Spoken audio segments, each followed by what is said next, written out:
हार्दिक अभिवादन चौधरी साहब।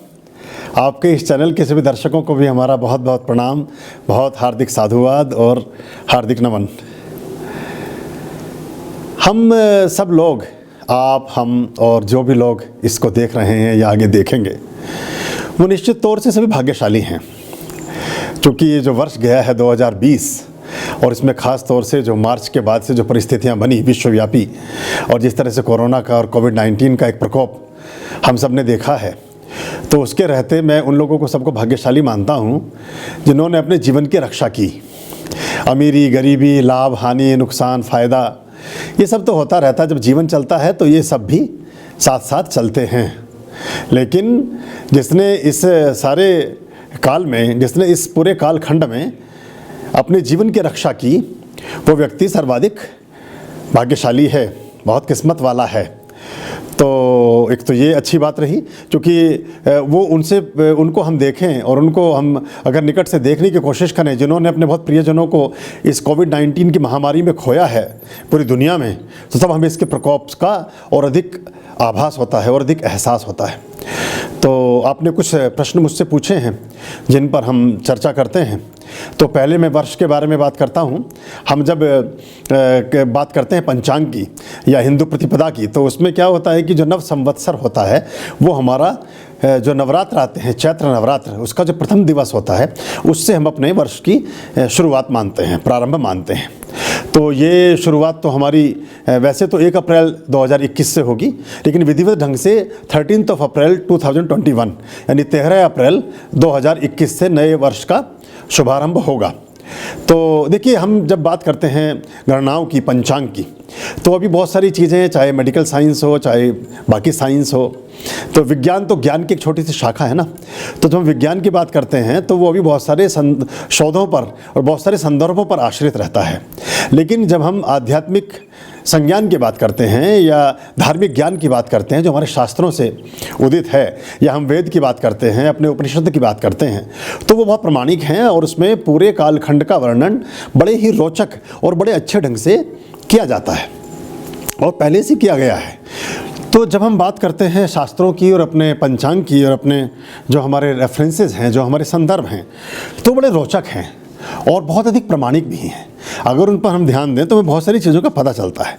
जैसा हमने बहुत पहले इसके बारे में उल्लेख किया था, इस बीमारी के बारे में, संकेतों के बारे में, एक्चुअली कुछ ग्लिम्पसेस होते हैं, कुछ ऐसी झलकियाँ हैं जो हमें आने वाले वक्त के बारे में, बहुत सारी चीज़ों के बारे में हमें आगाह करती हैं, हमें सूचित करती हैं, हमें अपडेट करती हैं। तो इस क्रम में ये श्री वेंकटेश्वर शताब्दी पंचांग है, ये 100 वर्ष का पंचांग है। हम इसमें 2001 से लेकर और 2100 तक की गणना कर सकते हैं।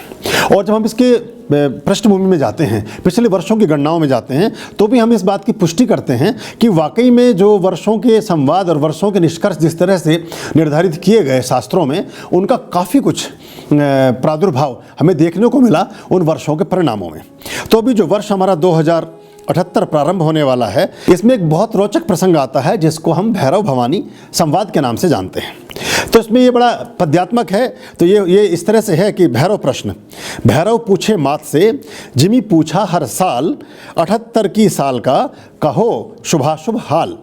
तो भवानी फिर उत्तर देती हैं कि सुनो हो भैरव लाडला, मैं समझाऊं तोए, राजा मंत्री देखता घृणाम उपद्रव होए। ताप तिजारा नहरुआ, जग में होय अपार, अग्नि चोर भय रोग से पीड़ित हो संसार। आषाढ़ा वर्षा लगे, श्रावण मध्यम जान, भादो रवि कुछ योग से होसी खेचा तान। पण भैरव भय मत करे, फलपति हैं द्विजराज, धन्याधिप के योग से होय सिद्ध सब काज। अब ये 6 लाइन में, 8 लाइन में एक तरह का पूरा निष्कर्ष है जो हमें नव संवत्सर का ज्ञान कराता है। तो पहले जब हम शाबर पद्धतियों से अपने इस संज्ञान को समझते थे तो बहुत संक्षेप में और बहुत जो साधारण लोग थे वो भी इस बात को समझ जाते थे कि क्या क्या चीज़ें इस वर्ष में किस तरह से होने वाली हैं। तो इसके साथ इसको थोड़ा और सरल करते हुए मैं आपसे शेयर करता हूं कि हम 2078 को कैसे देखते हैं।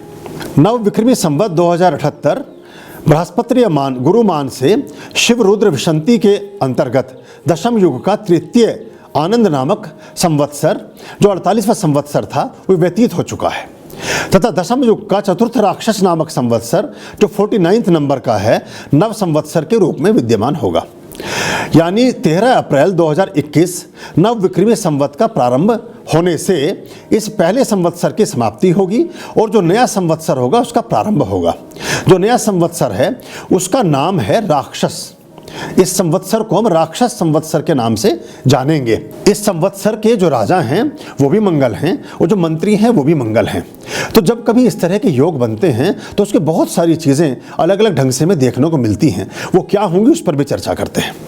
राक्षस नामक संवत्सर के बारे में शास्त्र का जब हम वर्णन करते हैं तो शिव सूत्र में एक वर्णन आता है कि नश्यन्ति सर्व सस्यानि रोगार्तिश्च महर्घता प्रजानाशो हेम घोरम राक्षसे गौरी पीडनम। यानी भगवान शिव पार्वती से कहते हैं कि हे वामंगी, राक्षस नामक संवत्सर में प्राकृतिक प्रकोपों की अधिकता होगी, अव्यवस्था के कारण फसलों की हानि हो सकती है, बहुत तरह के रोग और महामारी से लोगों में कष्ट की व्याप्ति बनी रह सकती है, आवश्यक वस्तुओं के मूल्यों में ज़्यादा वृद्धि हो सकती है और हर तरफ समाज में भय और पीड़ा का वातावरण बना रह सकता है। युद्ध और प्राकृतिक प्रकोपों से जनता को दो चार होना पड़ सकता है। हम अगर वर्ष प्रबोध को देखें, एक और शास्त्र हमारा आता है जिसको हम वर्ष प्रबोध बोलते हैं, उसमें अगर राक्षस संवत्सर का वर्णन हम देखें तो उसमें इस तरह से वर्णित है कि स्व स्व कार्यरता सर्वे मध्य सस्याघ्रावष्टया राक्षाब्दे खिलालोका राक्षसा एवं निष्क्रिया। यानी कि राक्षस संवत्सर में जितने भी लोग हैं उनके मनों में अपने स्वार्थ की इच्छा सर्वोपरि रहेगी। लोग अपने अपने निजी कार्यों में अत्यधिक व्यस्त होंगे और फसलों के लिए जो वर्षा है वो मध्यम से लेकर अतिरेक तक होगी। धन धान्य में साधारण रूप से भय और आशंकाओं का माहौल रहेगा और बहुत सारे लोग, चूँकि संवत्सर की जो प्रकृति है वो व्यक्तियों पर भी, यानी जो जातक होते हैं, जो गण हैं, जितने भी तरह की प्राणी हैं उन पर भी दृष्टिगोचर होती है।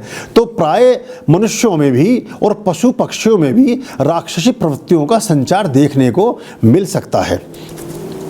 वर्ष 2078 में मेष संक्रांति का प्रवेश भरणी नक्षत्रकालीन है। इसका अर्थात ये होता है कि रोहिणी का वास इस वर्ष तट पर होगा।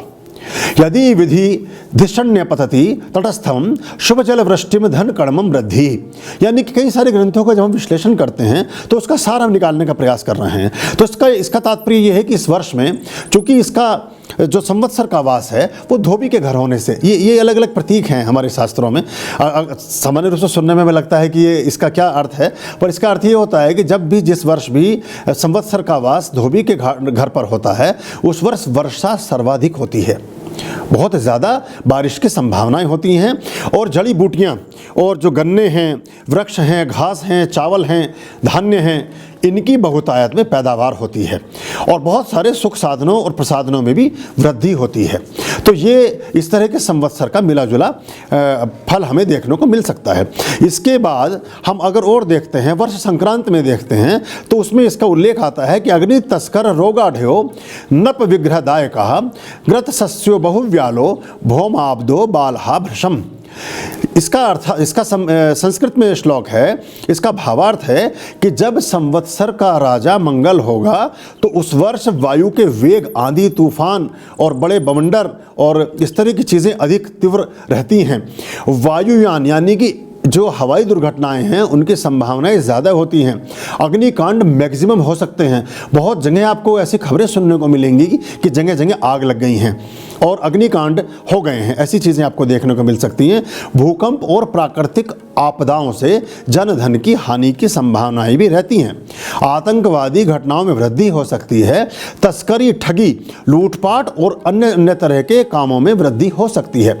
जनता के बीच ऐसी घटनाएं घट सकती हैं जो घटनाएं पिछले कुछ वर्षों में आपको देखने को नहीं मिली, जैसे राहजनी है, ठगी है, लूटपाट है, चेन स्नैचिंग है, डकैतियां हैं। इस तरह की घटनाएं बढ़ सकती हैं इस वर्ष में और इसके प्रति भी हमें सचेत रहना चाहिए।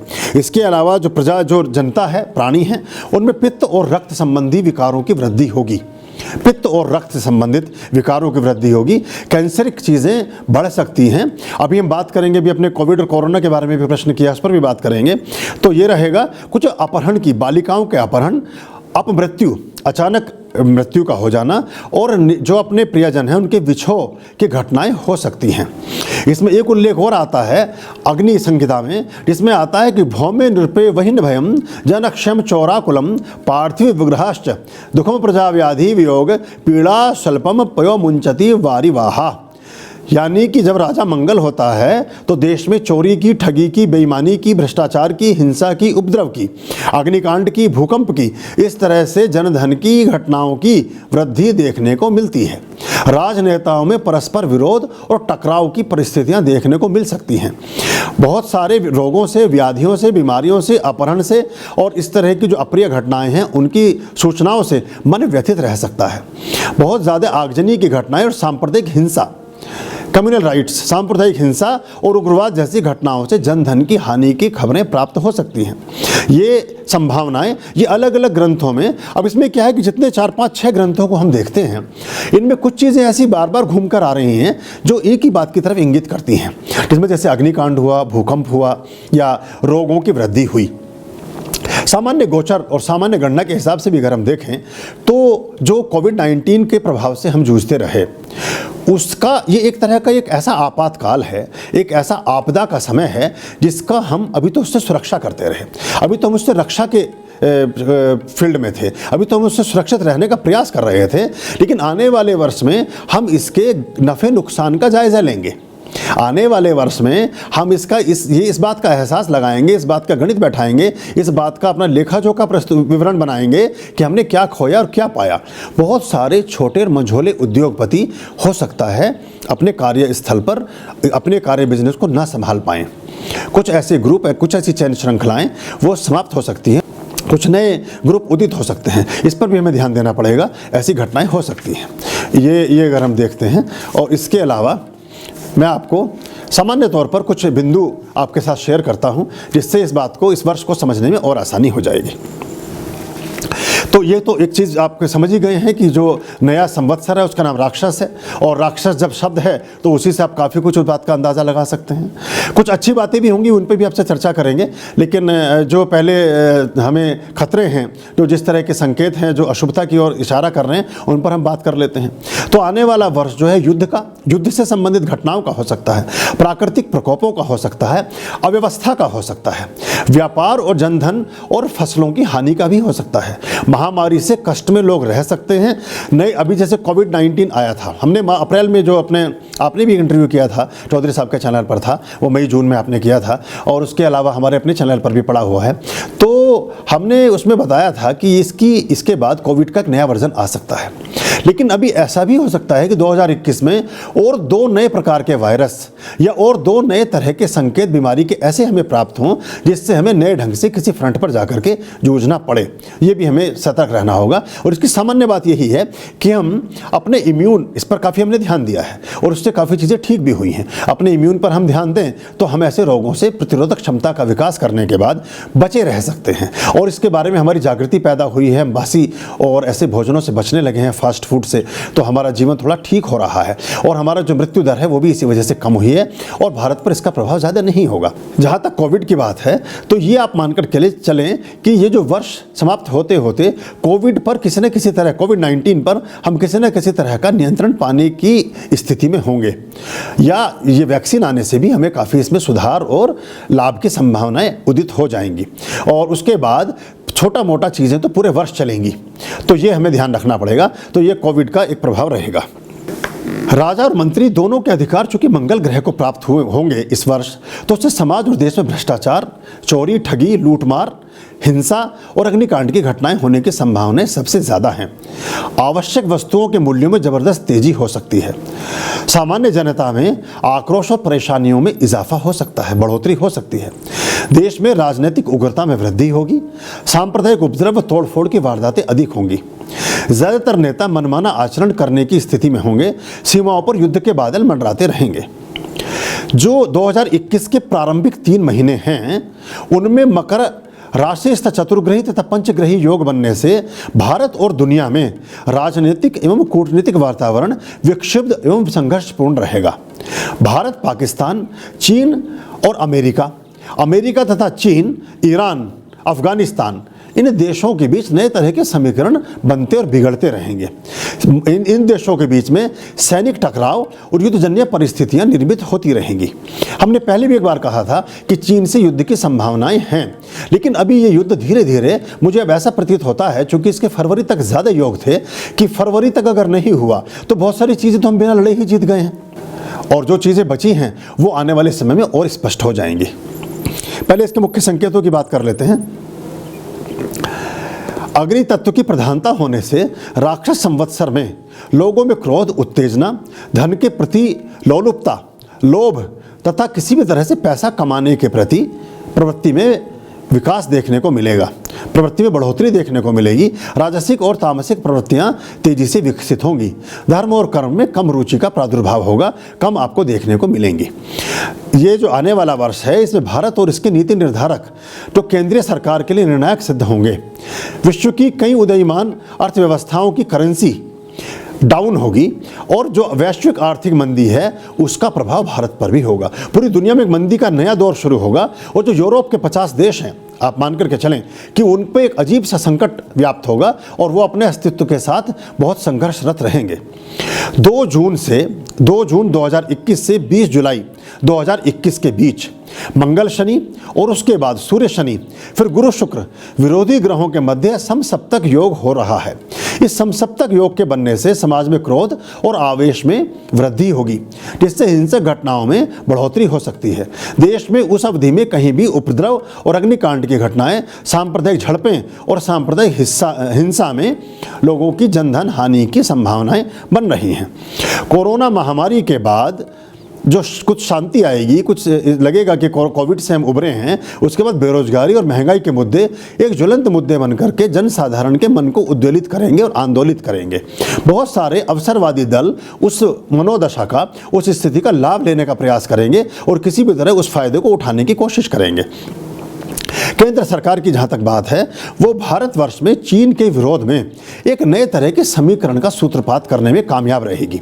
और अब मुझे ऐसा लगता है कि हम बंदूक और गोले के साथ साथ जो है एक आर्थिक नवजागरण की तरफ बढ़ रहे हैं, और आर्थिक रूप से चीन के साथ जो संघर्ष होगा, इसमें भारत की विजय ऐसी होगी जिससे बाकी देश भी प्रेरणा लेंगे और बहुत सारे देशों को फिर उसी फार्मूले पर, उसी पैटर्न पर चलने का एक नया सूत्र उनको मिल जाएगा। ये हमें कूटनीति के तहत, और इसमें विदेश से संबंध में भारत की बहुत ही नए तरह की कूटनीति और विदेश नीति हमें देखने को मिल सकती है।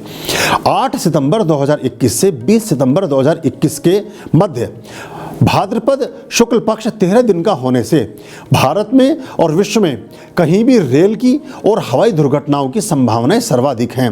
भूकंप से, भूस्खलन से, तूफान से और प्राकृतिक प्रकोपों से भारी मात्रा में जनधन की हानि होने का योग है। इसका भी हमें ख्याल रखना पड़ेगा। और जो आने वाले समय में कुछ राज्यों में जो चुनाव होने वाले हैं, उनमें भाजपा का प्रभाव क्षेत्र निश्चित रूप से सुदृढ़ होगा। कई जगह ऐसा होगा कि या तो भाजपा स्वयं अपनी सरकार बनाने में सफल रहेगी या किसी की मदद से भाजपा सत्तारूढ़ होगी। ये परिस्थितियां आप इस आने वाले वर्ष में देख सकते हैं। ये वोकल फॉर लोकल की जो एक बात भारत के प्रधानमंत्री श्री मोदी जी ने कही है, उसका प्रादुर्भाव, उसका विस्तार आपको देखने को मिल सकता है, और उससे नए तरह के आर्थिक संरचनाओं में वृद्धि होगी। और आने वाले समय में इसके जो अभी बीज बोए जा रहे हैं, जिसको देख करके भी बहुत सारे लोगों को लग रहा है कि पता नहीं क्या हो रहा है, लेकिन आने वाले समय में एक तो शक्ति का विकेंद्रीकरण होगा, वर्ल्ड पावर मूव हो रही है, और इसमें भारत एक सुदृढ़ और शक्तिशाली राष्ट्र के रूप में विकसित होगा, उभरेगा। 2025 से 30 के बीच यूरोप और यूएस की जो संभावनाएं हैं वो बहुत अच्छी नहीं हैं, और ऐसा हो सकता है कि जो विश्व का नेतृत्व है वो डिफरेंट ढंग से काम करने लगे और भारत उसमें बहुत अग्रणी भूमिका निभाएगा। ये पहले भी हमने एक बार कहा था, इसे फिर से हम पुनरुक्त कर रहे हैं। आपने पूछा पड़ोसी देशों के साथ कैसे रिश्ते रहेंगे, तो पड़ोसी देशों के साथ जो रिश्ते हैं वो अच्छे होंगे। उसमें खासतौर से जो पाकिस्तान और चीन है, इसके साथ हम कूटनीति और विदेश नीति दो तरीके से विजय पाने में सफल रहेंगे। युद्ध होगा तो भी हम विजय होंगे, युद्ध नहीं होगा तो भी हम विजय होंगे। तो अभी कुछ संभावना ऐसी हैं, क्योंकि मंगल जब वर्ष का राजा होता है और मंगल ही मंत्री होता है, तो युद्ध की संभावनाएं या झड़पों की संभावनाएं, रक्तपात की संभावनाएं, किसी भी तरीके से ब्लीडिंग होने की संभावनाएं, जिसमें रक्तपात हो, ऐसी संभावनाएं अधिक बनती हैं। और सीमा मंगलो भूमि पुत्रश्च ऋण हर्ता धन प्रदा, इस तरह आसनो महाकाय सर्व काम विरोध का। तो मंगल भूमि का विस्तार कराता है, भूमि या आपकी गई हुई या हत्याई गई भूमि को भी विमुक्त कराने में मददगार होता है। तो भूमि का कारक है। तो भूमि की लड़ाई तो है ही, जो सीमाओं पर जो भी पिछले दिनों गलवान घाटी की बात करें या हम लद्दाख की बात करें या उधर हम लिपुलेख पास की बात करें, जितनी भी जगह से हमारी हिमाचल में, उत्तराखंड में और जहाँ जहाँ भी हमारी सीमाएं टच करती है, जम्मू कश्मीर में जहाँ भी पाकिस्तान और चीन के साथ हमारी सीमाएं स्पर्श कर रही हैं, वहाँ हमारे लिए लाभ की संभावनाएं उदित होंगी और हम एक नए ढंग से इस अपने भूमंडलीकरण के विस्तार में और ख़ास तौर से भारत की खोई हुई अस्मिता और संप्रभुता को बनाए रखने में हम कामयाब होंगे। स्वतंत्र भारत की 75वें वर्ष की कुंडली में 14 अगस्त 2021 को मेष लग्न उदित होगा।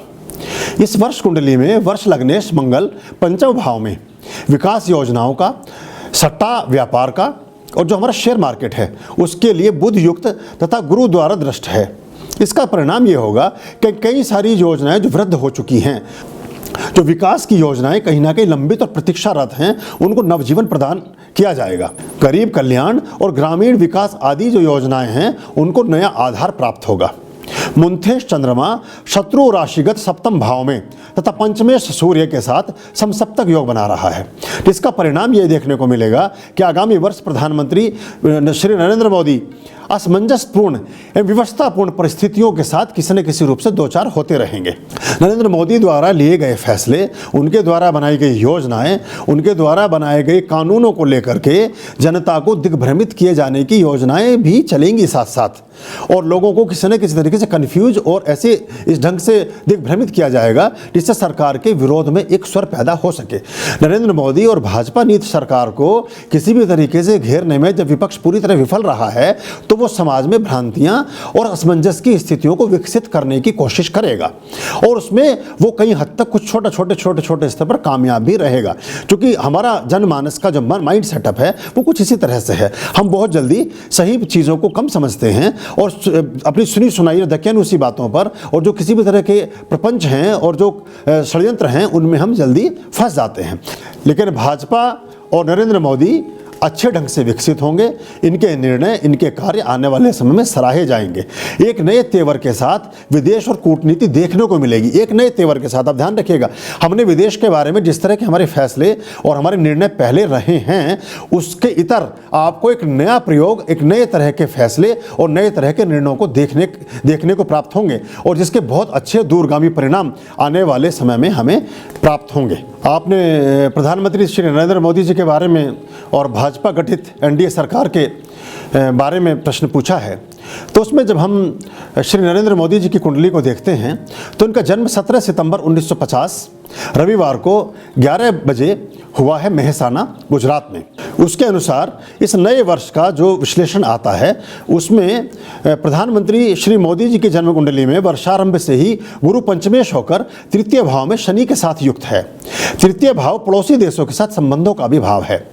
6 अप्रैल 2021 से 13 सितंबर 2021 के बीच गुरु चतुर्थ भाव में रहेंगे। इसका फल ये मिलेगा कि सर्वसाधारण में जनता में प्रसन्नता का भाव विद्यमान रहेगा। वर्तमान में मोदी जी पर 6 अक्टूबर 2019 से 6 जून 2021 तक चंद्र मध्य शुक्र की अंतर्दशा है। इसके बाद 6 दिसंबर 2021 तक सूर्य की अंतर्दशा रहेगी। शपथकालीन कुंडली में मंगल शनि के मध्य समसप्तक योग था। 2021 के जो शुरुआती 3 महीने हैं इनमें भारत की प्रभाव राशि मकर पर चतुर्ग्रही एवं पंचग्रही योग भारत की राजनीतिक, आर्थिक एवं रणनीतिक स्तर पर परीक्षा प्रद बने रहने वाला रहेगा। लद्दाख के मामले में हमारे जो भारत का राजनीतिक नेतृत्व है उसकी परीक्षा होगी। भाग्येश चंद्रमा की महादशा के कारण श्री नरेंद्र मोदी को मसीहा नेता के रूप में देखा जाएगा। इसको अंडरलाइन करिएगा, मसीहा नेता। ना सिर्फ भारत के अलावा बहुत सारे देशों के लिए, बीमारी का मामला हो, राजनीतिक नेतृत्व का मामला हो, बहुत छोटे देश आने वाले समय में मोदी जी को अपना एक रोल मॉडल मान करके चलेंगे और उनके किए गए फैसले, उनका किया गया व्यवहार, उनका विभिन्न देशों के साथ बर्ताव किए जाने वाला व्यवहार, उनके द्वारा द्वारा लिए गए फैसले और उनकी दूरंदेशी को लोग अपने लिए एक ऐसा प्रतिमान मानकर चलेंगे कि वो उनको अप्लाई करेंगे अपने अपने देशों में, और उस तरह से वो एक संक्षिप्त रूप से भी और विस्तृत रूप से भी वैश्विक नेता के रूप में भी विकसित होंगे। विश्व में बहुत सारे देशों के नेता उनको फॉलो करेंगे। कोरोना काल में भी उन्होंने जिस तरह से बाकी देशों के साथ भारत को ऊपर उठाने का काम किया है, उसमें वृद्धि रहेगी। भारत के सम्मान और प्रतिष्ठा के बारे में मोदी जी के नेतृत्व में, मोदी जी के निर्णयों से एक नई प्रतिष्ठा और एक नए सम्मान का सूत्रपात आपको देखने को मिलेगा। विपक्षी दलों की जब हम बात करते हैं तो विपक्षी दलों में उनके पास कोई वैकल्पिक विमर्श नहीं होगा, उनके पास वैकल्पिक नेतृत्व का अभाव बना रहेगा और सभी समस्याओं के ये जो समाधान हैं, जो निराकरण हैं, उसके बारे में उनके पास किसी प्रकार का कोई भी विकल्प, कोई भी आइडिया, कोई भी सुझाव नहीं होगा। इस तरह से वो एक देखा जाए तो खुद और अधोगति को ही प्राप्त होंगे। तो ये एक देखने वाली चीज़ होगी। और चीन के बारे में, चीन और पाकिस्तान के बारे में जो मोदी जी निर्णय ले रहे हैं और जिस तरह से वो आगे बढ़ रहे हैं, उसको धीरे धीरे पूरी दुनिया में समर्थन प्राप्त होगा। मोदी जी जिस तरह से चीन और पाकिस्तान के बारे में निर्णय ले रहे हैं, उससे इन दोनों देशों पर पूरी दुनिया का एक अप्रत्यक्ष दबाव निर्मित होने लगेगा। और ये आप कोरिया से लेकर के, वियतनाम से लेकर के, ऑस्ट्रेलिया से लेकर के, अमेरिका और यूके, यूरोप, बहुत सारे देशों का सहयोग इसमें प्रत्यक्ष और अप्रत्यक्ष रूप से साथ रहेगा। अगर कोई ऐसी स्थिति बनेगी तो उसमें मोदी जी का साथ देने के लिए, यानी भारत का साथ देने के लिए, ये सारे देश अग्रणी रूप से आगे आएंगे। आपने राहुल गांधी के बारे में पूछा है, कांग्रेस पार्टी के बारे में पूछा है, तो कांग्रेस पार्टी की जो स्थिति है वो ऐसा लग रहा है कि वो अनिश्चितता के दौर से ही ग्रस्त रहेगी। वहाँ दलगत राजनीति ही विद्यमान रहेगी और वो किम कर्तव्य विमूढ़ की स्थिति से दो चार होते रहेंगे।